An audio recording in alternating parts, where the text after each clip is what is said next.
اور حسین ابن علی کی نگاہیں ڈھونڈ رہی تھیں کوئی پیاسا باقی تو نہیں رہ گیا۔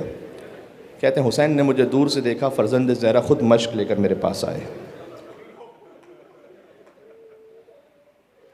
جیسے ہی انہوں نے مجھے مشق دینا چاہی تو مجھ میں اتنی توان نہیں رہی تھی کہ میں مشق کو سنبھال سکوں، تو گویا کیفیت اسی طرح کی معلوم ہوتی ہے۔ گویا حسین نے تہان کا سر اپنی گود میں لیا اور آہستہ آہستہ پانی تہان کو پلانا شروع کیا۔ سب کو پانی پلانے والے حسین کا 6 ماہ کا علی اصغر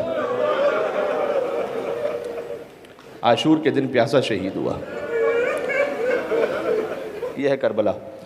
حسین نے اپنے اس وقت کے دشمن کو پانی پلایا جو لشکر روکنے کے لیے آیا تھا، اور حر کا رسالہ جو آیا تھا، حر نے کہا کہ اے فرزند رسول، ہم آپ سے جنگ کا ارادہ نہیں رکھتے، بس مجھ سے یہ کہا گیا آپ کے ساتھ رہوں، اور آپ جب کوفہ جائیں گے تو ساتھ رہوں میں آپ کے۔ یہاں تک کہ راستے میں ابن زیاد کا خط پہنچا حر تک، کہا حسین کو کوفہ نہ آنے دو، جہاں ہیں وہیں روک دو۔ ایک سرزمین تھی، حر نے کہا کہ آپ یہاں سے آگے نہیں جا سکتے۔ حسین نے کہا اچھا، اگر تم ہمیں کوفہ نہیں جانے دیتے، ہم دوبارہ کہیں کسی اور شہر چلے جاتے ہیں۔ کہا نہیں، نہ آپ کو کوفہ جانے دوں گا نہ کہیں اور۔ بس اسی کشمکش میں حر نے حسین کی گھوڑے کی لجام پہ ہاتھ ڈالا۔ امام نے کہا ثقلت کا امک یا حر ما ترید، اے حر تیری ماں تیرے غم میں بیٹھے تو کیا چاہتا ہے؟ حر نے کہا کہ اگر عرب میں مجھ سے کسی نے یہ جملہ کہا ہوتا تو میں ویسا ہی پلٹ کر اسے جواب دیتا، لیکن میں آپ کی والدہ کے بارے میں صرف خیر اور نیکی کا ذکر کر سکتا ہوں۔ یہ احترام فاطمہ زہرا تھا جو حر کو بچا گیا۔ کہاں ہیں گریہ کرنے والے؟ یہ احترام سیدہ کونین تھا کہ جو حر کو بچا گیا۔ امام حسین علیہ السلام کی بارگاہ میں حر کو بچا گیا۔ سبحان اللہ۔ وہ سرزمین تھی، حسین نے اب وہیں قیام کا ارادہ کیا۔ بستی والوں کو بلایا کہ اس بستی کا نام کیا ہے؟ کہ مولا تف کہتے ہیں۔ کیا کوئی اور نام بھی ہے؟ کہ مولا شط الفرات کہتے ہیں۔ کیا کوئی اور نام بھی ہے؟ کہ اسے مولا کربلا بھی کہتے ہیں۔ مولا نے کہا ھذا ارض کرب و بلا، یہی کرب اور بلا کی سرزمین ہے۔ ہاں ہونا مناخ رکابنا و محط رحالنا و مسفک دمائنا، کہ بس یہیں ہمارے خیمے لگائے جائیں گے، یہیں ہماری سواریاں باندھی جائیں گی، اور یہیں ہمارا خون بہایا جائے گا۔ بنی اسد کے مردوں کو بلایا کہ دیکھو میں زمین تم سے خریدنا چاہتا ہوں۔ کہ فرزند رسول آپ ویسے ہی قیام کر لیجئے۔ حسین نے کہا نہیں، مجھے چند دنوں کے لیے نہیں، مجھے قیامت تک یہیں قیام کرنا ہے۔ بس میں قریب ہوتا جا رہا ہوں مصائب کی کیفیت سے، مجھے ہمیشہ کے لیے یہی قیام کرنا ہے۔ اس کے بعد سلام حسین پر، اپنی شہادت سے پہلے اپنے چاہنے والوں کو یاد کیا کہ دیکھو ہماری قبریں یہاں پر ہوں گی، میرا زائر کوئی میری زیارت کے لیے آئے تو اسے میری قبر کا نشان بتا دینا۔ اگر وہ بھوکا اور پیاسا آئے تو 3 دن تک اسے مہمان رکھنا، 3 دن تک اسے کھانا کھلانا، 3 دن تک اسے پانی پلانا۔ یہ جو کربلا میں حسین کے نام پر نیاز تقسیم ہو رہی ہے، یہ حسین کی ایک وصیت کا صدقہ ہے۔ مردوں کو بلایا کہ دیکھو میں تمہارے رسول کا نواسہ ہوں، میں علی کا بیٹا ہوں، جب یزیدی فوج چلی جائے ہمارے لاشوں کو دفن کر دینا۔ عورتوں کو بلایا کہ دیکھو میں فاطمہ کا بیٹا ہوں، میں زینب کا بھائی ہوں، تمہارے اگر مرد ڈر جائیں تو فرات کے کنارے پانی بھرنے آنا، جتنا ہو سکے ہمارے جسموں پر خاک ڈال جانا۔ اب جملہ کہوں، چھوٹے بچوں کو بلایا کہ میں سکینہ کا باپ ہوں، میں علی اصغر کا باپ ہوں، اگر تمہارے ماں باپ ڈر جائیں ہمارے لاشوں کو دفن نہ کریں، فرات کے کنارے کھیلتے کھیلتے آنا، ایک ایک مٹھی خاک اٹھا کر ہمارے لاشوں پہ ڈال جانا۔ جزاک اللہ، خدا کسی غم میں نہ رولائے سوائے غم امام حسین کے، خدا آپ کی آوازوں پر اپنی رحمت نازل فرمائے۔ جیسے ہی حسین نے خیام لگا دیے، 2 محرم الحرام، زینب کا پہلا قدم کربلا پر۔ کچھ دیر بعد شہزادی ام کلثوم تشریف لائیں، روایت میں اس طرح سے بی بی ام کلثوم تشریف لائیں، کہا کہ بھیا یہ کہاں قیام کا ارادہ کر لیا، ایک عجیب سی ہولناکی ہے اس سرزمین پر، دل بڑا مضطرب ہے۔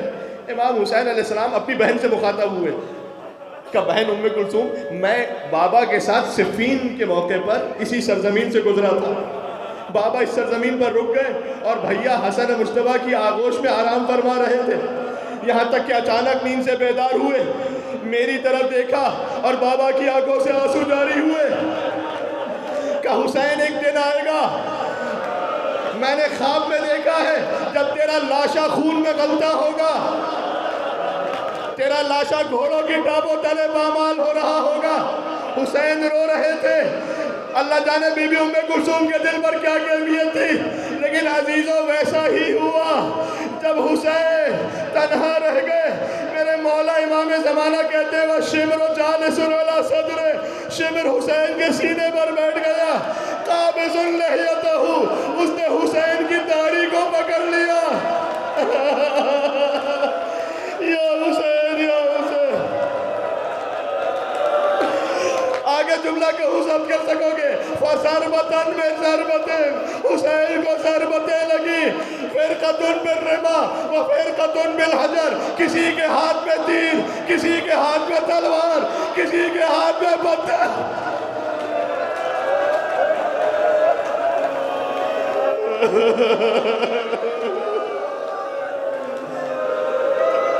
مجھے دو جملے کہنے ہیں، خدا آپ کو کربلا لے کر جائے۔ آج بھی 12 محرم الحرام بنی اسد کا قبیلہ باہر آتا ہے نا، کفن پہن کر، کہتے مولا ہمارے بزرگوں نے آپ سے وعدہ کیا تھا، ہم کفن پہن کر آپ کی خدمت میں آ رہے ہیں۔ 12 محرم کو بنی اسد کا قبیلہ آیا، لیکن لاشوں کو دفن کیسے کریں؟ کسی شہید کی پہچان نہیں ہے، اس لیے کہ لاش پر سر موجود نہیں ہے۔ بنی اسد کا سردار کہتا ہے ایک اجتماعی قبر تیار کرو، تمام شہداء کو ایک ساتھ دفن کر دو، خدا آپ کو کربلا لے کر جائے۔ آج بھی حسین کے 35 سیدھی جانب گندے شہیدہ موجود ہیں۔ ابھی پہلا لاشا دفن ہونے والا تھا، راہ کوفہ سے ایک مسافر کی آواز آئی، ٹھہر جاؤ میرا انتظار کرو، میں بتاتا ہوں کون سا لاشا کس شہید کا لاشا ہے۔ دیکھو یہ حبیب ابن مظاہر کا لاشا ہے، دیکھو یہ چون غلام حبشی کا لاشا ہے، دیکھو یہ عابد بن شبیب شاکری کا لاشا ہے۔ پھر کسی نے پوچھا یہ کس شہید کا لاشا ہے؟ کہا دیکھتے نہیں پورا بدن گھوڑوں کی ٹانگوں تلے پامال ہو گئے۔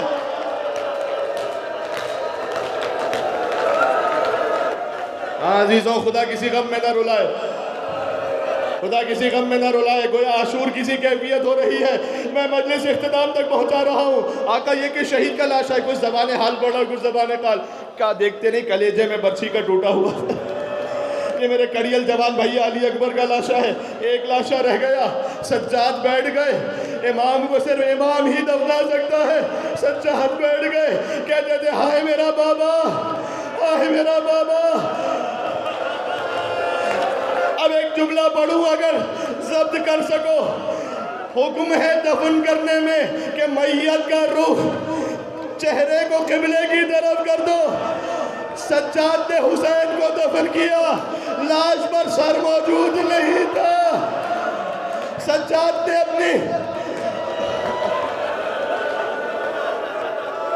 اپنے لبوں کو حسین کی کٹی ہوئی گردن پہ گویا رکھ دیا، السلام علیکم یا بتا۔ مقتل میں ہے اپنی انگلی سے انگشت شہادت سے لکھا ھذا قبر حسین ابن علی الذی قتلوہ ارشانہ، یہ اس حسین کی قبر ہے جسے پیاسا مار دیا گیا۔ بالکل آخری جملہ بنی اسد والے کھڑے ہو گئے کہ مولا سارے لاشیں دفن ہو گئے، کہنا یہ بھی ایک لاشا باقی ہے۔ عباس پر رونے والوں کہ مولا کون سا لاشا؟ کہ چلو میرے ساتھ فرات کے کنارے۔ عباس کا لاشا اس قابل نہ تھا کہ اٹھ سکے، گلیم کو منگوایا گیا، لاش کے ٹکڑوں کو چادر پر رکھا، مولا نہد میں اترے، سب سے کہا کوئی قریب نہ آئے۔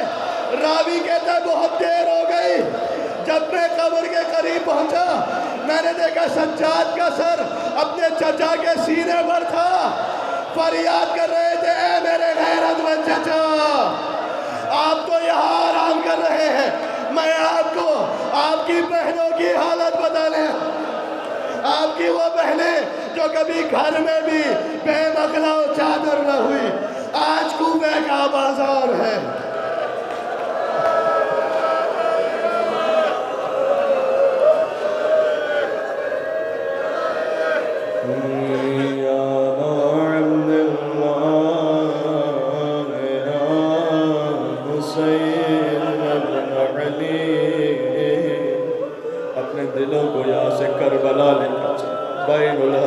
ایک طرف عباس کا حرم، ایک طرف حسین کا۔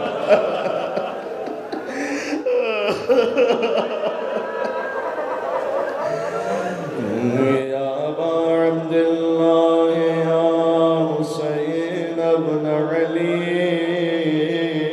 ایہا الشہید یا ابن رسول اللہ یا حجت اللہ علی خلقہ یا سیدنا مولانا انا توجہنا واستشفعنا وتوسلنا بك إلى الله وقدمناك بين يدي حاجاتنا۔ نام امام حسین پر یا وجیہا عند اللہ اشفع لنا۔ ماشاءاللہ اتنا بڑا مجمع مل کے کربلا یاد لکھو آگے جائے حسین سے۔ یا وجیہا عند اللہ اشفع لنا۔ ایک مرتبہ اور مل کے یا وجیہا عند اللہ اشفع لنا عند اللہ۔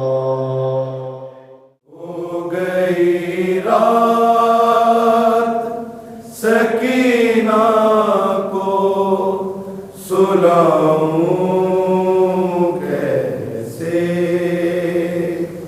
میرے بھیا تمہیں مقتل سے